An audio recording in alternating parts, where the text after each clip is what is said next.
Once again. B Ed third সেমিস্টারে যারা রয়েছেন 2023-25 সেশন, আপনাদের জন্য একটি গুরুত্বপূর্ণ নোটিফিকেশন পাবলিশড হয়েছে এবং সেটা কিন্তু গতকাল মধ্যরাত্রে। আপনারা ডেটটা অবশ্যই দেখছেন 17/3/2025। কী আছে নোটিফিকেশনে একটু দেখে নেব। বিএড থার্ড সেমিস্টার 2023-25 যে এক্সাম ফর্ম ফিল আপ সেটা শুরু হচ্ছে 24শে মার্চ থেকে 28শে মার্চ পর্যন্ত, এবং সাপ্লিমেন্টারি 2022-24 আপনাদের যে এক্সাম ফর্ম ফিল আপ সেটা শুরু হচ্ছে 2 এপ্রিল থেকে 5 এপ্রিল। এখানে কিন্তু যে পেমেন্টের ব্যাপারটা সেটা কিন্তু দেওয়া রয়েছে, কত করে লাগবে।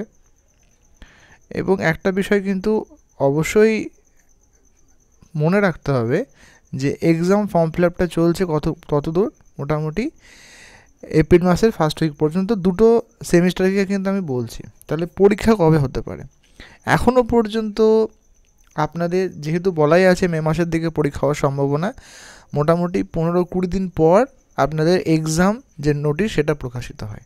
তাহলে যদি 5 তারিখে আপনাদের এই এক্সাম ফর্ম ফিল আপটা শেষ হয়, আমি সাপ্লিমেন্টারি এবং দুটো মিলিয়েই বলছি, তাহলে তার 15-20 দিন মানে এপ্রিলের 20-25 তারিখের মধ্যে আপনারা এক্সাম রুটিনটা পেয়ে যাবেন।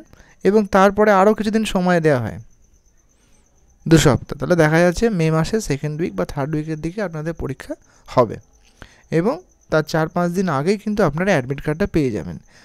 মোটামুটি মে মাসের ফার্স্ট অথবা সেকেন্ড উইক আপনারা ধরে এগোন যেরকমটা হয়ে আসছে, তাহলে পরীক্ষা কিন্তু খুব দেরি নেই। যদিও একটি পেপার, তাহলে অবশ্যই তার প্রস্তুতি নিন। এবং তার থেকে সবথেকে বড় কথা হচ্ছে, আগেও বারবার করে বলেছি, এলডিগুলো রেডি করুন, লার্নিং ডিজাইন প্র্যাকটিকামগুলো রেডি করুন, এবং আপনাদের কিন্তু অবশ্যই ফাইনাল টিচিং হবে। তার জন্য কিন্তু একটি ফাইনাল টিচিং রেডি করে রাখতে হবে, যাতে যখনই ভাইভা হবে বা টিচিং হবে সেটা আপনারা কিন্তু ভালোভাবে দেখাতে পারেন।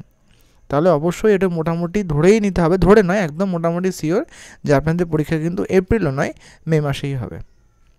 এবং সেই রকম কিন্তু প্রিপারেশন নিন যাতে আপনারা পরীক্ষাটা দিতে পারেন, কারণ একটা থিওরি পেপারে যদি আপনি ব্যাক পান, এটা কিন্তু আবার 6 মাস পরে পরীক্ষা দিতে হবে। বুঝতেই পারছেন, যারা 2022-24 হয়ে গেছে তাদের পরীক্ষাটা কতদিন পরে হচ্ছে, তাহলে কতটাই না সময় অপচয় হবে। তাই এসব সময় নষ্ট না করে বা সাজেশনের পিছনে না ছুটে সবথেকে বেস্ট হচ্ছে টপিক ওয়াইজ পড়ুন, তাহলে পাস করে যাবেন, সবথেকে বেস্ট। ধন্যবাদ, ভালো থাকুন।